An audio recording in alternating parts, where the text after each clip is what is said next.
Ia ole tau au na masani ya ole urupo au lelei ya mai mo tele sala fai Asiata fale malu se mai fo I pe au ngalu ole ea lunga upenga o famatalanga ma upenga so te inga ia se au mai au vatu o vaenga tatou te fasoa mata upu mo le sila fia lau tele le atunu ka akia ia le si au vaenga ai ole fata waina lava wava none mole sila fia ele mamalu lau tele ole Tatou Atunuu ia fia loto amatalia le nei tautua ia mai se foi ole tatou program stai foi to ai tonu ia sia uso matua ole to ina fata ma o tangata umai fia nei program sunga ya le ataua manufui ia malona nickname wasila fiai o lingo e vorka malo io ya na wo to sila fia stai me to ai tonu ia ile tatou program le vanga o le fiafi ia te lo vo fia morisi vaenga va ve amata tatou program le fu taimi ia wala mai monga sa fa nga Samoa ele fa pe o te ngata ia me o matou le fatu ai nga tausi matou te tale faleta ia wa fo I Samoa o le o mala peitai ia pe faia ia se tala pe le o ia se fa matalanga ele ia se poto le se vave le se fa fia poto na te toe au talaing na me toe to fi to fa le la au to oto Samoa fa mai bota oto pa lango bota oto a se ala o to oto fo ia se a mai le moana ele ia se si ma fai ona toe fa ngota sa ngole ngole ia Samoa o le Atunuu tofi paula matou fa metalanga oni o tou sama ni o tou fainga pa ia fa le malo no watu tia fau faiva leo le pale meni o faiva ia o le fainga malo malana kapeneta le pale mia sui pale mia malana kapeneta mamalu o faiva ia o le fonga le famsinonga le famsino sili pelesiteni o le famsinonga male mamalu I famsino ia me se fora o fainga le famsinonga ai e fatupu ai lana fionga le mamalu le malo le masiofo a tatou tala noi pa ia faleanga no ia no ia inga matama mainga a ole fatu a inga tausi tu mo mapule o itu au mala tau a inga taimar va ofonoti ai aka ku kalangoa I pa ia fa dala lelei ia no na ifeona awa faita ulanga o le dala lelei sa levi o lo lato fo ile fatu a inga tausi fa fenga inga fia ma fata faita ulanga fia pa ia ta otoa ia a o se ala ho ai au mai ia sua fo Yesu o lena maliu mo au o le sua fale tau te au fangatasi ai sua fo Yesu le angalofa sua fo Yesu le manumalo sua fo Yesu le Mesia sua fo Yesu o le faola o Yesu o le tupu siri ese o Yesu o le atua malosi o le ali o le filemu o le tupu e faavava o lona toto na faamalingina ia tongiola na ia le fanu se tasi e faatuatua ia te ia ai ia maua uma I tatou le ola e faavavau pauala le o le suafa o te fia o te faatalofa o ua folofa ia tumatila lava ma tumati ele viinga e fo'i I le atua awa o lana leo leonga ma lana taitama wa mafu ai ona esi sila mai o vava ia tu I lau like ma lau love ma lau share o lo ta oto ngatasi tatou le alofa malona fa maoni ia o fa talofa na afia e ai fio yo le tala le lei ma lo afu ai la umawa ma lo te talo ana pongi fa taile la ngai no le upo le tua a o ai tatou mai o tusi pa ia malava mai le fionga le tua e o nga o ai fa tonu fa poto I tatou le beton ia fa tele o to faiva ma lo folo no sai ele fa pe vo ia me o ta foi fe au ona malu puipuia leo I la tou mai le upuia tangata o isi ka ka la ngale mausa o le fai o kala i au fai o kala o au ko mumui au fatu ai foi ya o le keleanga susungu wa fale kuor au susungu wa au susungu wa fa nga o o le tele ia wa tau foi ma se toa ia autou ai o le matou foi ia mesi asiata ma le tu lalo ia fale ia le fale o le tu autou finangalo a tonu le mafua anga le na vala a winai o tou le ngalo wenga vala a winai o tou ioi ma le nei faiva malu ioi ia awa o tou lava tapena e amor sa tau la ngale o fie maunga fa mai a fai ko ke fia muli mai ta Yesu ele o Yesu le ka le sa ngo fa mai a fai to te fia muli mai ta o le mea mua ke fai deny thyself fa mai ia e fa ngalo o ia o deny thyself me mua nga mai a e fia muli mai ia ave se uma me nga e ke fa mua deny thyself. Take up le sakauru and follow me. O le isi vaenga e fia manga o e muli ai mo musu e deny thyself. Kasi lea maenga lea fale kongu ke leo mea. E iai tangata e fia o e ngā lulu e ngā lue ngā le tua. Ai mo musu e deny thyself kusa e kui ole vai ai ko e kui fafu I malesi vai e sa vea ku vai rua fai mai le kala yo sua filifilia o to ile aso nei po ito te au na iai o au malo u ainga ma to te au na ia Yehova ai fa mai aua nge ia aua nge e au ngai ngia ku se ina ne e alofa ma fasili leisi ai e fa titi ma e fa ngalo ma e fa le ngo leisi ka ua yo ngai mea a ta ua ya te o fa ma fa na fa mai deny thyself kia I uma ese mea ngai ke ma fa wai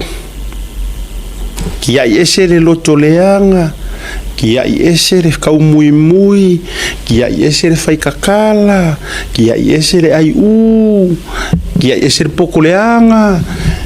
kia ese le fafolinga kia ese le Maria ese fa kala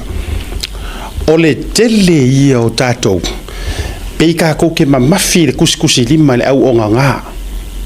au ingupia au ai kapa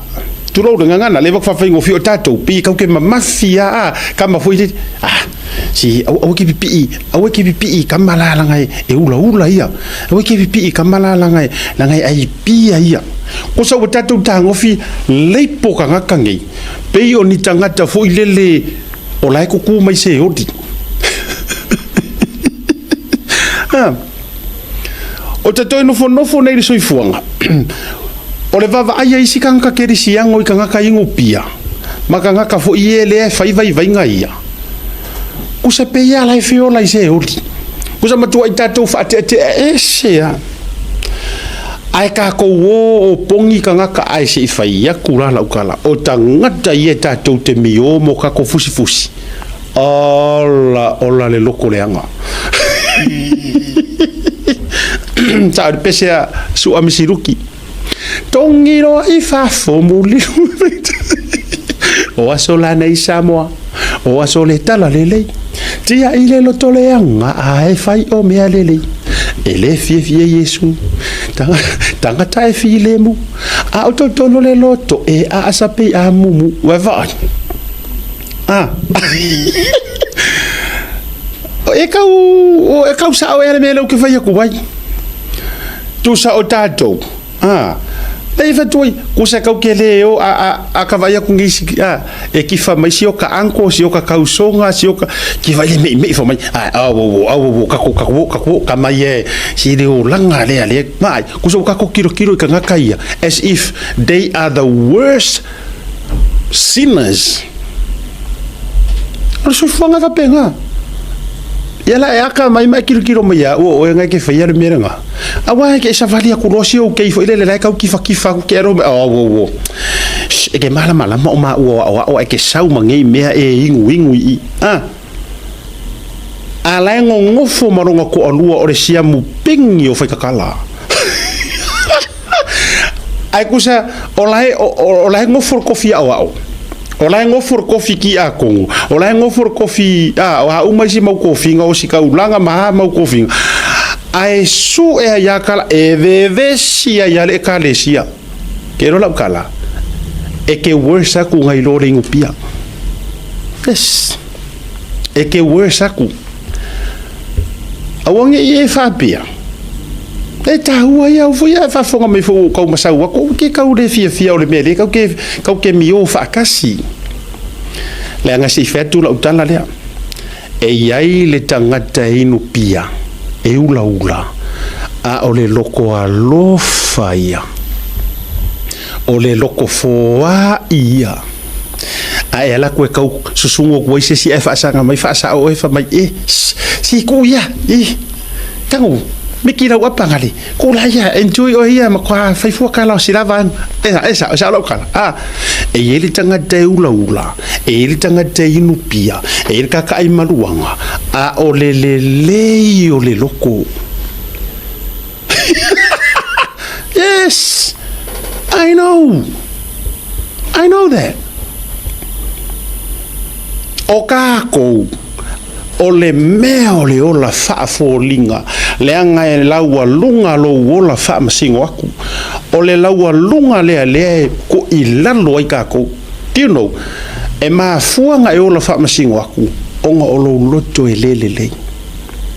again o ke koe faa manga kupea o ke koe faa manga kupea o ke koe faa manatu pea ia sili ona leoina o lo loto na I lo se isi lava mea. Maanga o whai aku. 2 days ago, ko I kiki hao whaio le leo inga o lo loko. Ngai kou sira fia. Ngai tau te sira fia uma. Tau te ilo auto. Ko I kiki hao whaio. I nearly failed a couple of days ago. Anger nearly ruled my heart. And you've seen that publicly on my last 2 episodes. Nangango fayaku. Over kakaola, I'm just a human being. I'm not a saint. I'm not an angel. I don't have wings. I was not, falling from heaven. Falling angel. O le ale wingo le mele o ke kau avakua. Le anga o mea o mau ke kau through. Le mase o mea o through my walks of life. Ma mea ngova ai. O mea iau ke kau mawhai o ke whaasoa koe. Kiki au wheo len, I thank God. Ma o ki koe kiki. Ai o ke le I wheo. A ua madua I pupunga ma ia le o soro wika. Yes, ngai kong kisira fia. Kong kisira fia ka kalok whai koe. In fact, that whole day, the next day, o wherua rua I soro I le molo, o wherua rua I soro, yeah. Ava ai, kiki au ka wheo. Ai wha mai ale atua. Ioe, ia pui. Awangi anga sala, o upua ianga wha mamafa. Awangi anga sala, whaakangaro wika, ale whero rua, ia whero molo, a whea inga le coffee club, ingu sau coffee. Ave ele muffin ngai kiri ngai vai la wari ngai e uringa fomu inga kore forma ma tole fo endi ayo lupo ma la wari ave ngai ke vivili ngai ya pasta tani ma lo yang ko sek foi la ya o le me mana ya la sa aleu lo wika mo singa kaimi ai o kere yang asala ai toi foi mai la uia tala. O le winga, thank you very much. Moana Lanuana, I took your name to our temple today. Wow, you and our PM. were on my list to our temple prayer today. Thank you very much. Thank you. Tafkaikeli. Lau pule lea moana, lau pule lea o tou maia. E voi sia uo isa la elu meli mai. O kanku ulo ngo Asiata I maa fo ie isa la elu. Ea prayer rocks or whatever. Le ka ua. Tafkaikeli. Le tioa koe mawana mafanga. Lela nana laina e ka ua I ore mele ngo ilo ulo kur fasoa le fiafingi. Langor kero ka ko piwa ka ko lipo inga ngai kanga ka fo ie le e ilo ai o ilo ai nga pinka nga kala I vai o le ingu pia ula. Kakia ia nga sala fo ie muri lua fai ka anga wa me nga me makwa e li ka kaunga. Langa o makwa sa o nga ngo se uke wa too much. A o meio ke kalangoa kuai me la lea o le pia ma le a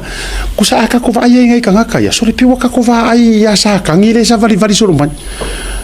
ai kau ke o fusi makako o fale ke fie ke uru fale le fa mai ko ke o fa mal losi le fa mai ko ke o ke valanga o fale a o male le po nga o ko finga o kala o pai mala fa o male le po kala for ko fa fiau kala fa nga o fa fiau kala ki a ko kala le wa fa tu ya ke ro la kala e ke worse mama wa ko ring pianga ai aki fa le ingupia le fa kula ukala kifa ai sa ule rumpia loku ai vai o ka sanga sfurua im sang kaula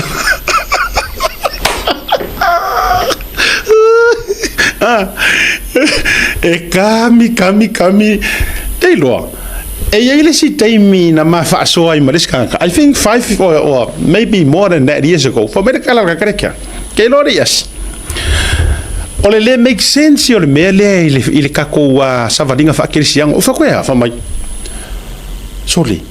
e ia kanga ka mau ke audo la le ka wale pe ke fa ku tulo pe ke fa ko se asi ngo se lo ku ke wa mai ka ma ke audo asi or ka lea ke le lo pe lo ale o nga aso e fenga ruenga ko angar ka fenga ruenga sole e o nga ai ke lo oi ole mangui ole a ingor kaka mangui ke va ai langa fa ngau e o universike e a on a orkanga a rekarngo mai sia u se u le fa mai sole a o ha uringi sele le fusi wa lo loku kangi le akua le ai se ingu pia o nga sale la fa ngau le ai se ingu pia le se ula wa me o nga ai Asiaka ele ai masesi o sa fa nga we fia e uma le lingia onga a ole ave ngo ai luma a ko lale dala so sir fio la me wutu fa mai langa kala ai fa ko a o I loa muri yangi inga ua yai lo ko finga o ke lo ai mo mala malama I se furua I makaulanga makoluku mai Asiata orko inga le si top donations o anga se furua e fai ole kekeli ai a fo ai fo kamalua o fai nga ai fo yar makolo ku fai ko ki ha orko inga le o fo fai mele le pua akeli a orka nga kai onga a vai a ole mangui ai o longa a inga e ingu ava Samoa e verua ia maranga pairo ava a ole loko ira ka fa pe ke lo fo ia no fo I mai a te lo lautar fa ko a realize le di ile fa fusiua le fa pe ai o lai sa o longa fa ke disiang fa ko a nga realizing manguia ia sa ai le ku ile ingu pia le maringu ava le po fa nga u le inveske mea uma ku se ingu pia ai vai ku le fau manguia lai masa ai o le fa malosi paua lea o le folanga e ke fa longo i le upulea e to pupuni o le langi ai sa paua lea e ke fiu e ke su e le kusipa ia e le ai lava ma se mau e whamai o loko anga se roku. O le sui o fusiua. O le maualulunga o kofinga. E mau ai manguia o lo ainga. Nothing. Sa o ingo ko le sia mai nan. Nan. Ai masenga mea. So, koe ki makare upenga. A fai le manguia le aipia. A fai ke vai akul whanga ua le aipia. Ma le aikapaa. Ma le aipuru. Ma le ingu ava whero roi ma le paero ava. I mea uma e vai akul ngoka o kase la usi o manguia. Sau ko fafafa o le akua lilingi iai. E le whailonga ka ngaka le akua. E le whailonga ka ngaka. Ai a fai e yeile mea lai fai e ngaka. Ale kwai loa kwa realize sia uolea. Inga ua halu fai lau kusi o le kalesia. Whako aonga kilo ai loa na mata. O le secret la lea. Le manguia hai ko inga lea. Ai oki ai au. Le anga o au se furuai. O ke ka fao ma whaakau ma ai fale ainga ma ave sorolo ua inga isi mea. Ko koe loa au siliva. O alo ave lau se furuai. O ki fia kekele solo I mea uma ko kiki o fai uma mea uma. Ai uma enga. E kau kai mai siliva e ave se furuai. Aur ko inga lea. E whapapalanga taula, e whapapalanga vailima, e whapapalanga steinlaka. A or whapapanga o koenga ua mahe au ngā ave ese malanga sifurua. Ua mahe au ngā ave ese malanga kaulanga. O ngai koenga laia, le whapapai whikar ko inga. Ala ua ave langa whaamomua, le angai whai mai a fionga le tua. E sili le manguia o le foai. Ngai lo lenga kalia. Le ai mase conditions. Go and read that scripture. Le ai mase conditions fa pia mai.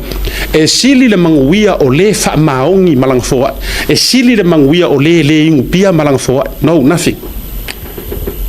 Ngare kasi ale upula fai mai.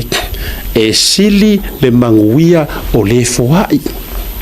Ngai lo lenga ki kalia. Amaro sili lenga mo kako. A fai o le mafua anga lea le ke fiu wa ye kausu engi manguia e mafua inga e jealous walanga o le mea lea e kupu kukongo e kalesia kaki ia porque ki uma kako aku ye kasi lea mea e fa kupu inga ile jealousy kukongo e kalesia maloku kasi lea mea lenga fa uba fa ailis kanga kaloku o le vave yo manguia o le akua ilis kanga kaloku ki ero fa mai lenga kamar fai au lenga kenga farkua ia la avi fono o ele fa maungi maro ele usikai maro ele fohai maro ai maro e fai kala ole avi fonga me ma me la ale ngai fo maro loto ona ua eva ai ua manguia le si ai o le mea e ke lulu e ke koe sele senga o le mea e te lulu e te toe sele ya a faia e ke lulu nga siriva expected so e ke sele fo nga fa kumulima ele se a fionga le tua ele se awe ke expecting ai ke lulu nga siriva ai ke fa mo e ke receiving ngi milionga si va nga ke ro scam so ka ngaka ma pepelo so ka ngaka ma fako a maua leo ngako inga mea ai e sili le manguia o le foa vai a e fia manga o lai sili o manguia longo winga le si vaenga ka ua i le mea lea e manguia uma a fai au singa kama i fasi ipu vai fa apea o le manguia nga ua mawari ipu vai e ingu vai manguia o le atua maua singa vai e ingu lono winga e mawhai o na manuia uma tātou ai whai mai a fionga le atua ai sili la le manguia o le foai lono winga e manguia fo ile le foai ai o manguia ngai whai o manguia e uma e ngai ki ngai lo loko le manga ngai ha e o mea lai whai eisi manga ngai ha e o mea lai whai eisi ala ti ngai fua malo finga loko va mai malo singa arba malo singa ka ko por kalami mo oile di ma ngore fiafi fa ta wa ver ka wa mo oila vaia fo wa fa ise mele lei fa ura ukala a e fie loa e yai si mea e le ore kakalo longa kali yes e yai si manguia o le akua e ke fiu e ke kakalo e ke le maua le anga e le o mea uma e ke kakalo yes fa mai tatalo o le atu o na toi na mai lea ai a fai ua uma ma e fiu e ke kakalo e le ai lava le anga o le karanguar kuspa ia e yai si mea i le kali mai onga o lau kakalo ai e kali mai onga o se mea le lei e ke faia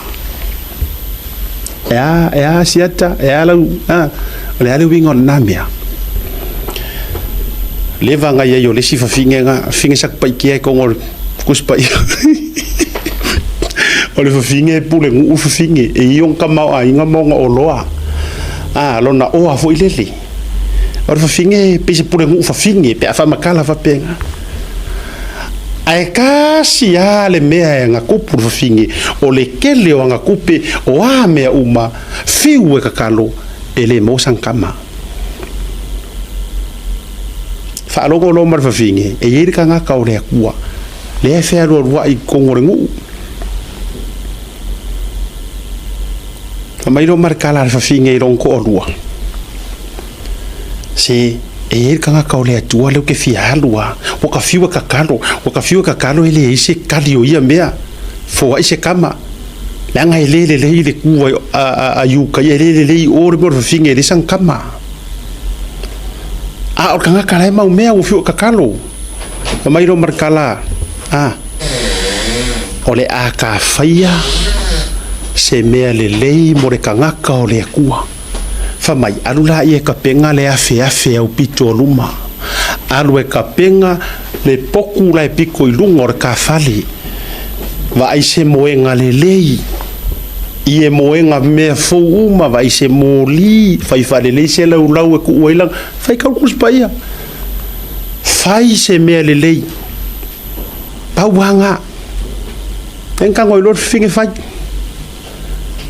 nga uma wakalia e kanga ka ole ku vai eli ave fa ngo foi nga ave fa ngo foi le fa o piko runga eli ave arka ka ese ai lo ainga arkilo ka ko au mai ka ese ave fa moi farka vade ave ko farka vade ai ro kingalia nga ngofo ka penga le afia o piko lunga o le poku la piko lunga ar kero ka ko de fia mai mo nga me ave ka ese nga ka ko ainga ave ia nga uma nga karisa paia le lei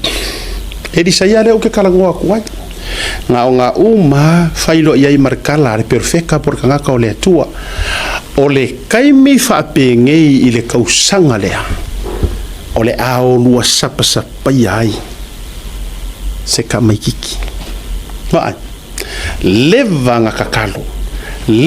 kakalo e le ikali le akua ai o le moment nga e fai ai se mele le o lau foa i nga kali ai lo ingare manga onga wale vanga ngofo lava na fa so ma ia le matanga ia le tatou le ia por kala mele ile fiafi ma na ia tili ya faile o nganga e ang ka faile se furuai faile ka ulanga ke ai u le fe au ki nganga kele me ai lo pusa isa wa makwa mafu mo wale yofi ai le kai ve se mele le mo re kwa oi me uma ngolo wika bro tinga ya ve va ku yer ngi fa so mo e ngi vanga la fiaf ani au men fa ni aso o fsili wa mai lo waso ani au men fai na episi ko se koru ni wo a e ngi ui koru ni wo a e pai ko nga popo mo ro wa ni wa fa ngi muli ni wa ngakai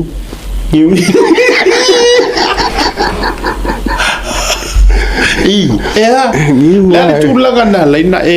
niu nga kai niu la se ma fu gana la fu na foi le fa ia le tu langa vai mama o le ka pe ku pe dai mama ka vai pe ya exercise ia le fo fu mo yo ka fu mo o ye la se swing o te lo te sanga wa e tu wa Samoa o to mo wa le pe o vai o to mo le va vele na e sa mo le na yai va ve o siria ku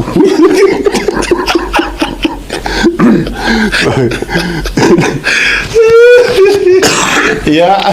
va ve ma so ngenge o sa wa o so ka vale ka ko ki la loka mat fa ui vai fa ma la ma nga piko no mat fa le wa ko fa lo fa o pe e pe ku fa o pe fa ma mai mo ngai pe a fe si me la fa ko la vai va ma na fa ko ko ni wongi so o leo langa ia foi lele o masani le me o le o le tatu o masani no so mal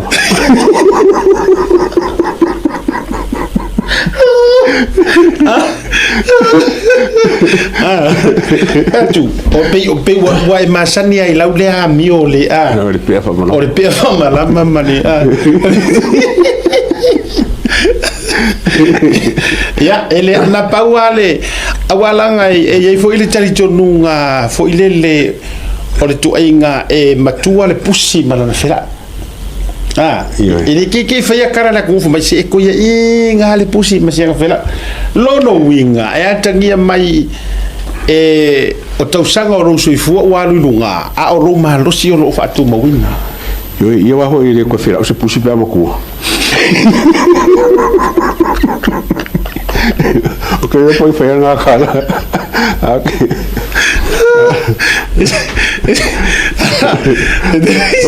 wa querer o wa olha não quero com um ele pusi pe amaku wa ya era ka ko ka wa o fo e que le ia e o mai mo pusi ai ba o makone pesa o quero lá fanga foi o mai ka wala mi o pusi e ka fe la o pusi like al pusi que de ele que ka fe la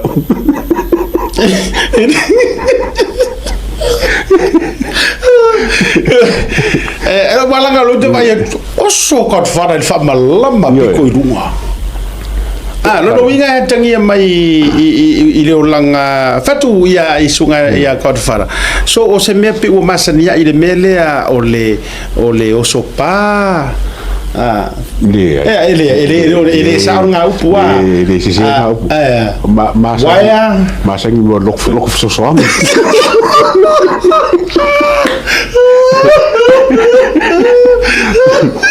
falo ko le ka kare ko la dai mai ye ke o lela o ye titawanga fa fui mu ia I see ia o sa o ka kambo maria ka o pe fesa ia nga e masa ku so lo o skaili la kamala le o ile la le fa ma ko kula e to fa foi mai so pa ia me foi o le ka fa ngolo punga fa mala male ale ngo ko sa ili se u pulele o ke ka ma fo le ke o iska ko ele mu fa le ele a mo ku fa ko ka wala ma pe ka fa ia ele fe ngai foi la me foi le tau tete tete tu tete foi ele ka fe ngai foi nga or ko ke fa fa ma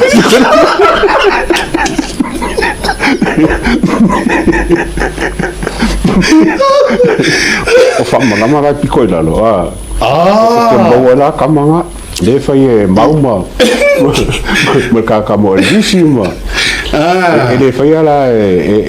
la foi un grupo mochila le ai lango ele ala rio o manatu ma kurisima Berivici mamau na kana la ko pe ai fa malama le piko la ngai me ngar ku ke ia ngo wingor kanga kalo ko fsosongi o a fa pela o le tau ta ta mo tanga ta masani na va ia turo tonu mo mu mai wa de ka wa sanga ne ngar fa lo wa mo mu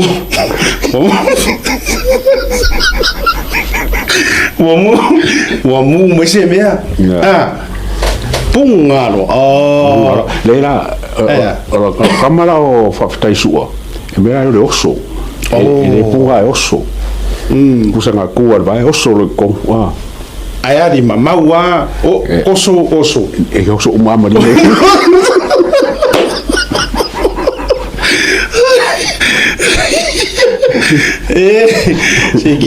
ke aru e sau mau pe anga ngiu ngei de o ma fu ai fu nga o nei va nga ne ya ole ta uala leila ole nga luenga sa fai e godfather nga luenga ia fa fui mu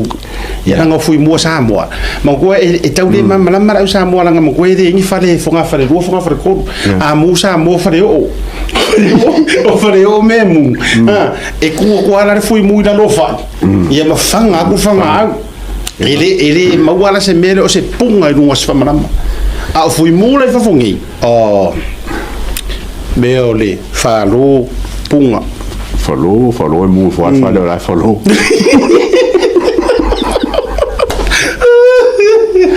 ya wa sila le ya taua 2 days ago mana tua na all of a sudden sau fa fola utala e fa kola ma ko ila ukala ngafai ile time na o sa yai o winga le ma fau o kulo o li mongi manga skaidi lenga faya tua ya la utala sau I fafo mala utala lea e akangia mai wakele le mafia remember lenga vai ko post lunga ke ngi o mainga e nga ngofo post lunga e faya e wa e so la post lunga e le sa ola kala le ngofai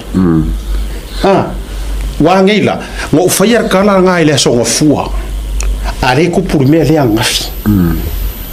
e sa oa e fasa ska mai kikirea o nga ai maua ai kaungua na ngola kala le ngofai na matua sawa I lo o la uva ayak o ke o play minga sesi a or ku fa winga langor ko inga nganga mai I fai pule dia ko inga nganga ia fa pea le au gang member maraka ka involve me fa no o telo fa o le nganga le o ke fa yak wa this is the kind of language ele care they don't care arrogant for lili langa fa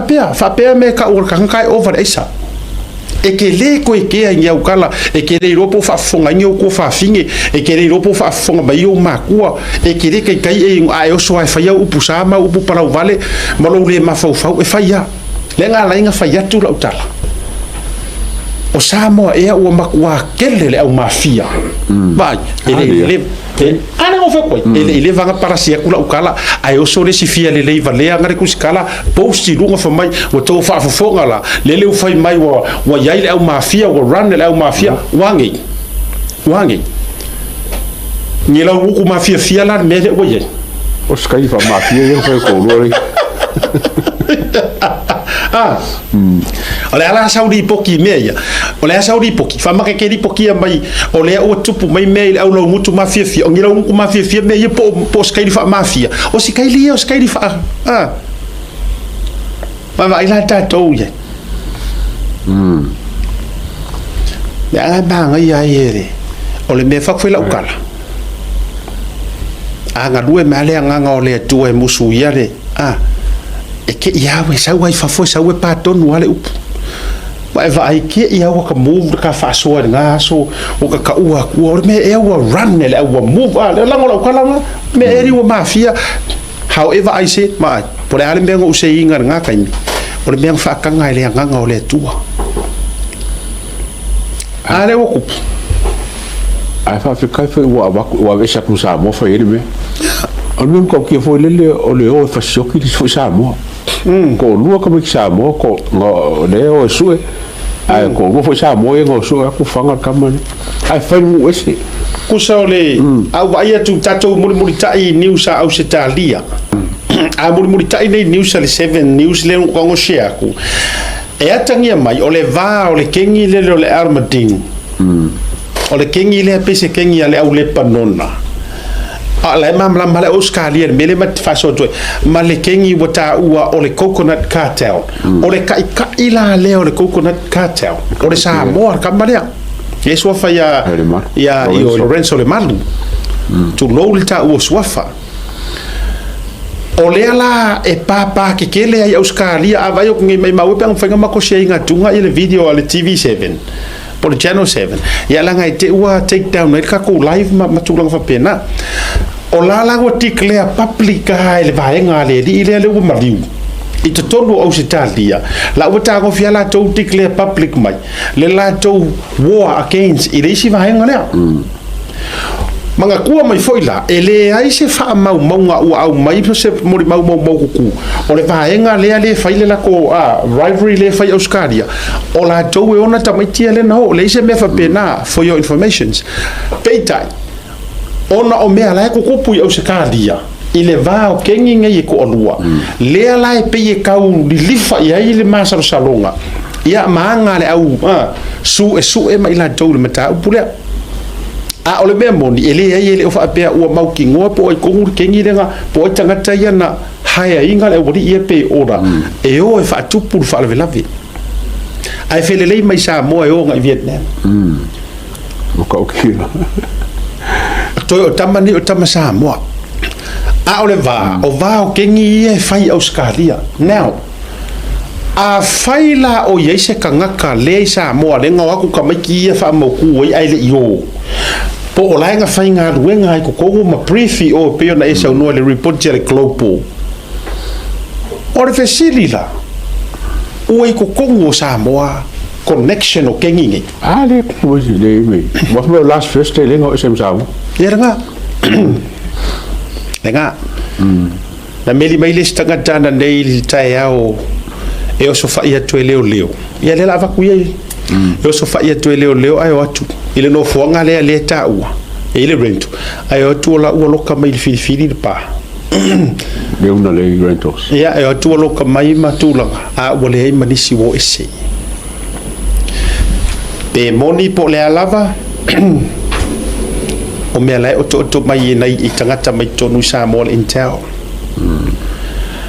o le ala le wingo o fa matalanga kalo fai le ataua e le mafai nga o aku kangaka ia o aku i Samoa po le alava run your operations fa pengi ai fa moe ngi au nobody i Samoa I rely ai no e o aku kamaia makanga kupe ma mea uma e fa moe fa urulunga e fa moe kangaka mawarulunga e fa moe fa pisigisi porokiki whosoever e fa moe ai meia to feeling a move around yes wa vai la tatou ia tatou ia interesting wa fa mai ngamo mori le pule le una le rentals ya kama il malava dile a fa mai le pule le una le rentals according le Globo News e ka kai ngo ya kona ngara ko fa ma vai kama o vai lai ale foi mori le pule o le yo malava dile ta wala I lai mantua la fa nga la fa ile so nga leo Samoa tele la me on ta ua I mai telefone me te ta ona va ai wala nga dai cameras al mala va lele do langa fa pena o a uma va nga I tu patatua a fa for it now let me say this to lo le ataua e ma sangianga o fa ia le tala le mata fa so ina e ia le taimi fa tanga ia le tua se mea ai kupu mai ai se mea ka ua ikua ai mo mai ai roku ya mana tua la lafi lava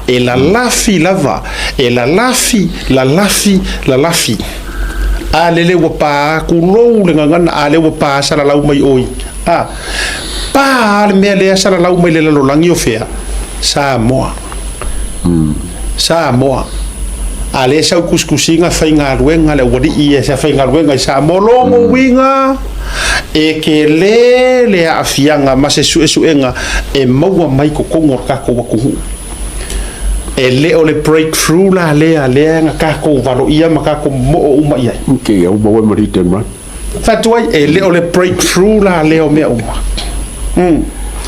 e le o le breakthrough le o me uma le la tatou vai langa le tu vai tu le meli ko kele fa mai o ka kila ngai o ai ko ngeki le au ka mai ka kai fea ma fea ia ka kia ku pea ile sa ili nga life afonga mai makanga ruenga o leo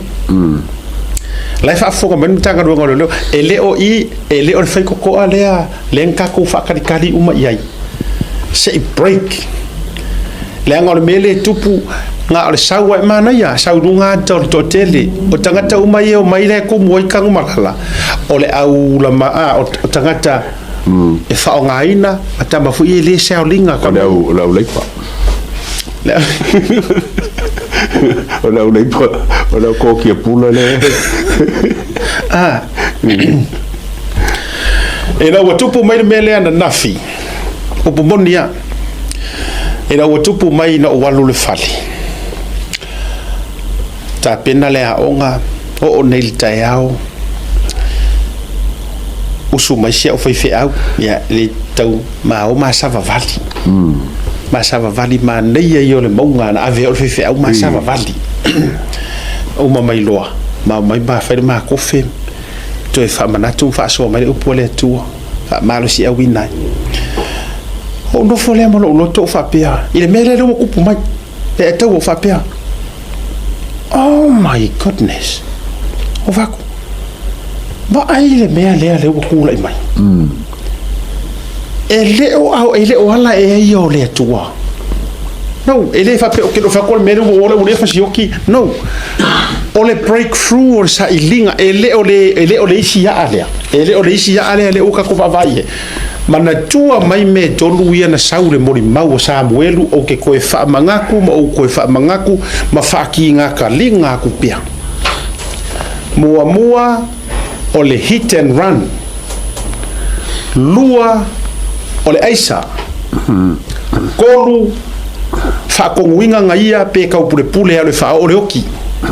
La auli al mali e toa ma olo. O mea ie kolu. Leo ke pisa pea ma ke pisa pea ma ke pisa pea le a daua ye la por kalame a o taimi fo yo o ku le inga me nga o le matanga ai le ila lango me fo lo va fo lau sa fa ye la kala le fai mai le sa unoanga se tasio lo ia fa tu ina sa ma fa soa ile kai mi fa ko ama a ya re mori mau Samuelu lungo to ta ya fai mai le sa unoanga le lo ia le ia te Asiata anga fa apea e ngaka le hit and run le mori mau Samuelu lungo por kalame e fai ngo fear case believe you me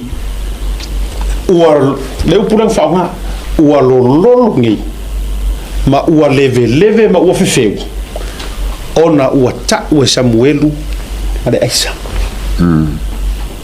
hafia la isa wa fia beo ole aisa lea nga sau ilunga o le mori mau lea la ua kako walu ai ngei i le whaasolonga i le lima i le ongo kausanga o lea e fefeu ai ngei kako mkaupu ole aisa fanga mai pelo ole pelo fanga mai fasio kangaka nga ai la tatou le mele o tu lai mai la ua ora i Vietnam ai o mai Samoa ya o tatou ele e tautele manana o le me fu ele o le ami o kongu e sei kia o ka mai kia ngau le mele ele o se ami o kongu nga le anga o le o manino atala le wadi ia o nga ia le sieri ile urupo o le kango fatino le fanganga ya o le sieri ile nga lo so swangi me fa penga yo se fa o le winga la fa mtalanga Samoa ele o le ami o kongu le ngaka ngai ka mai kia ma loka ngai ka mai kia o le si vaenga o tele loa po o le mea Vietnam e carry la dole death penalty me fa pia. Carl, can you quickly find that out for us, please? Does Vietnamese or Vietnam, the government of Vietnam, do they carry a death penalty in relation to this kind of crimes? Famole. Ai ore kakalo nga ia uangi yengi mea e ngaka i lea ori. mo ka kia wai wa le siame wa le ngau ka ngi Samoa me kama I ko Samoa fa finga ko o king ki kelingi Australia ora ko fai ai wa ko Samoa mai o sikirianga sawa ele foi e vai ngare sa io Australia marke le o ka tau le o nga su ngi si Australia fai ai wa ko Samoa me kama ko o te lo fo yo tama ia ele ni tama no fo atu mau Samoa le nga fai o le na fa nga passport Australia ia po le lava to nga ia lo no winga dual citizenship po le lava ole okay e o ti Vietnam okay thank you Turmofono Solomona Tailua okay oh wow okay Carl will soon find that out but tele o lo tele o motonu o le fatso se mere foka o me kwa so lo ma fo ngi kami so la find out mai but le to tele tanga tai meli mai lunga yesterday too now yes ya afai moi o for set up lo fai Vietnam o ko fo ngi ole wow ko mito ko ki va venga seple le la melenga fa wow ai longo ma mo ko ki ngi me pa fai sa ole wow yes le wo confirm me kal o lo fa maluina ma fa malo sia I Totonu o Vietnamese po Vietnam le tawi fo le oti por saloti no ngere be se Vietnam e ku ala yo ya ala fa fe ngi langa be se o le wa admit la wa man tu o le onga le mea ia langa I le mafaianga alo ese wa langa I le fa pe e fanga kulo ta le ta wa a fa ya o fanga yes of course la but e te tauana su ele tua patatua o fenga o ainga ora inga langa o le sina me o la uta utino le sikama na haya la ia o le si me ku wa le ka o molo wa langa e no ko mai fa e wa e sa le ya te tawo no ele se lo fa metalanga a faia o le unga dea fa mo kala o molo ya e ele va hengo ke fa ngo ai le melea da ka ua ku le to tino lo fa no anga o le o isi kama Samoa fa si o ki kama Samoa ai fai te lo o le na paua na o le va enga pito sili ona talia ngata ile tu ainga case fa pe ai fai ngu ele Samoa ya se fai Australia po musila po ai fai Vietnam ia mana tu foi la o le intel la kamaia le ataua e fai mai leo ele silo le intel leo a o le intel la kamasei le criminal activity around the world kama le pe o le alu ale fai pa foi le kama foi le internet le 5-6G ma me o fa pena walanga ole malanga le nga le tangia mai le ole ale uria nga o mau ki ngoa o la fo yiri tangata la fo stand by mai o male information la do ya la nga iringi kama ikengi ko Australia le tau te faiat le au le pangonga ma me o fa pena e lengi kama ikengi ale la wata faiat ya u ya na pau wale ole ata fa no tele ole to inga me o tu mai ole to e fa nga e ngisi kanga ele kalosia la ai ku le ora de on kanga Samoa faia a ole mepi ko isilinga leanga ole ora e ngisi kanga ko isia ku ole o Samoa e ko fasioki le Samoa wana ya anko ki kia sauka ko mo me o sawa ola mo o pora a Vietnam Cambodia ko ki kia korosi le pora wow ya o mena le ataua e ka ko ke le ke i mea o mea na fa ele e ka ko maua e te taua na maua a wa fo ile le ana fa pe ele kupu mai se me ke le ku mai e fiu wa sis fia oi ki lo mengo akai na faila utala isi o fi awan nei tai ka ko vai le ese mingo ya Vietnam mar mingo ya New Zealand o e mana tu mai masinan te nei le na sa wel tanga ta mai America le ora foi fa pe le haya assassination sa wale tanga ta mai America tu lo sa fanga i le wase pakuranga o sawa le tangata mai America sawa fangas kamaro ko ngala ave pasi ya e bantua ole hit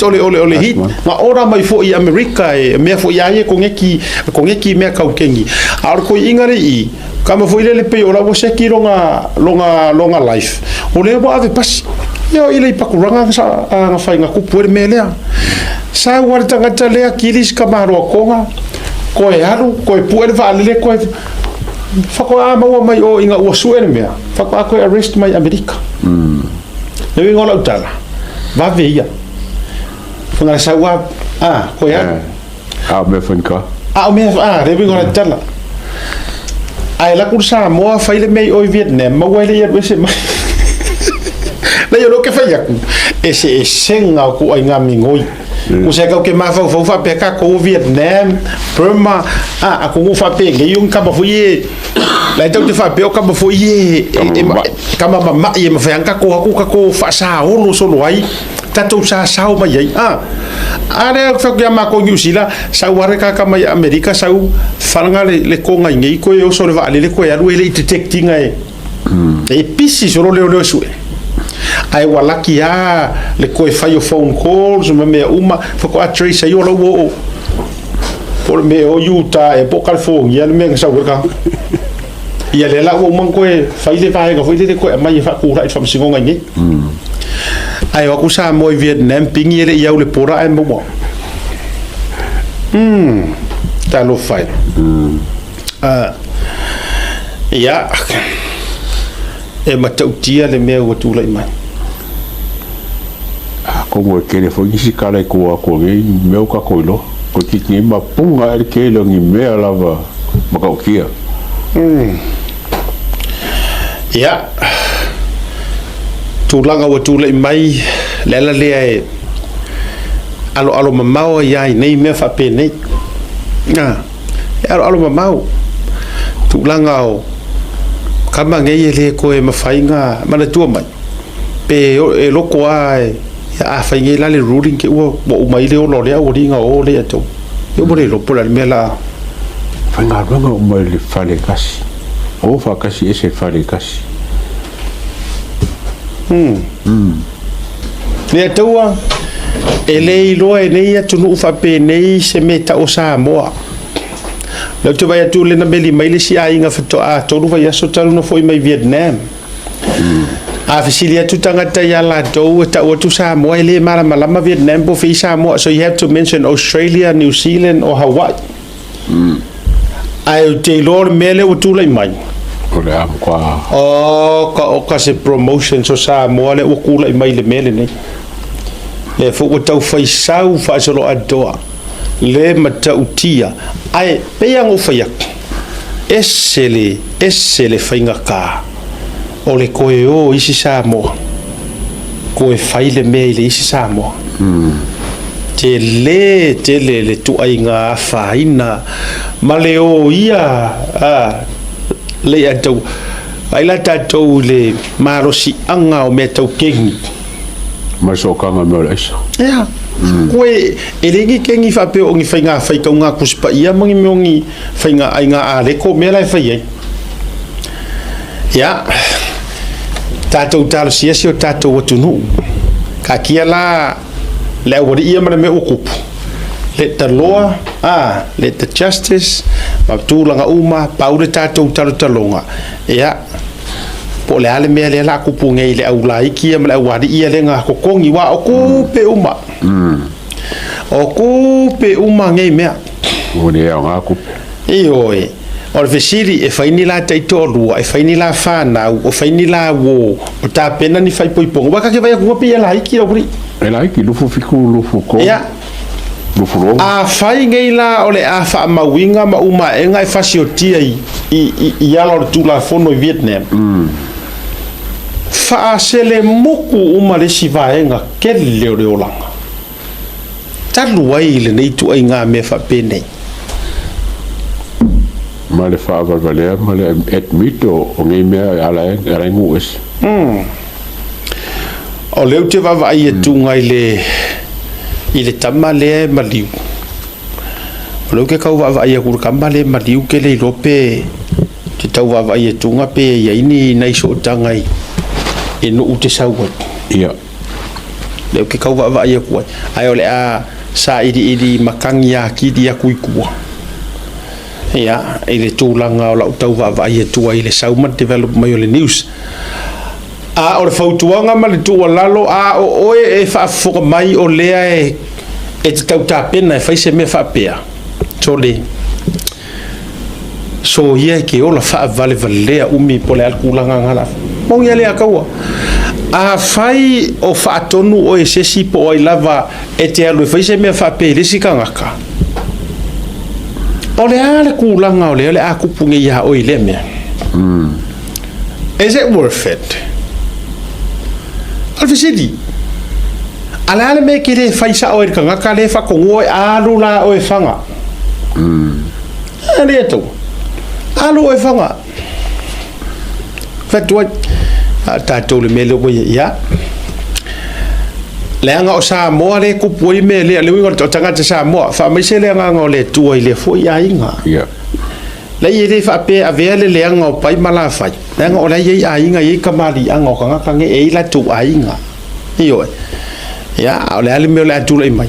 Ta fio laili a tu tale la vava i atu le a leanga i la kua. Manga kua le sau le news. O le kai i kamari. Ia. O le kai o langa ia foi kengi. Le ta o le coconut cartel. Ele umana ir me lea. Yes. Ele ngofo vale la ia tangata. Fatu ai ole a ke ronga i kanga kai la fa akul me lea. Kua fa aku fo i leo Oscaria. Ei tau moma. Ia wala fo i la to titi. Samoa ko kiki ko fa longo aku ka fanga mai ngisi. Ka whanga mai ngisi ole a tele le toto masaa ai ole a tele fo i le whano olo whanau Samoa ni melea langa isea langa o kako uele langa fo ole uka le Samoa koe whai le Samoa e oe au la le whautuanga ma le tua lalo ka lo whai ia mātua o koe urusa kou kala ia kou whanga unga e oi mea o toi talia esta mai titisa total a foi e singa vai nga kadia ko fong ko ngai kaimi make sure la to ma vai o to saunga le mula ngai le ke ka mai e ko ka fa solo a ko ka kai fali o le mele la to pour retaliation a fa pe o le te loe o e matua o lo o to no fo mani to fa na o le affiliate me fa peni vai po se fil farenga ki go fo move yes vai po se fi ai po se fe masao nga lemu le nga ese lar ko nga mele la tupu nei i lungo au wala o to i au setadia ai mai se fo yo Samoa ele fai ngo fie me ia ele fai ngo fie ele nga kai Australia e o ku Samoa matanga ruenga o leo mataitu le nga e do foi ka ko fa penga ai ua tau nuu mea ia na tatou pisa kuan. Ia. Kei rore ka ngaka lea o ke fia o te fia manao a mai maa uepe anga koe mo se ava ngoe se isa ue whaisanga kala i mengi. O le mingi skao leo lea ke aku ngi. Malanga faualo. Lai nano whai atu. Langa e rea ngalo ia ulan le sera sau noanga whamai e leangi mea whapeo kupu i Samoa. Ele ingi me fa pengi ele o ya yo le a maru puia ya maru puia la le o le ngai fainga ruenga o le vai to mai lunga postal tamale te pe o tangata le te o mai na sofa kona ya le mention mai lo vai to mai lunga langa post na wa mai lunga fa ai lo mai le o ia le sona so tanga matulanga fa pena na ua whaeloa mai ia tati atu la isu e ngā leo ma la tau foi ofisa ia po fea ta o to iei le vaenga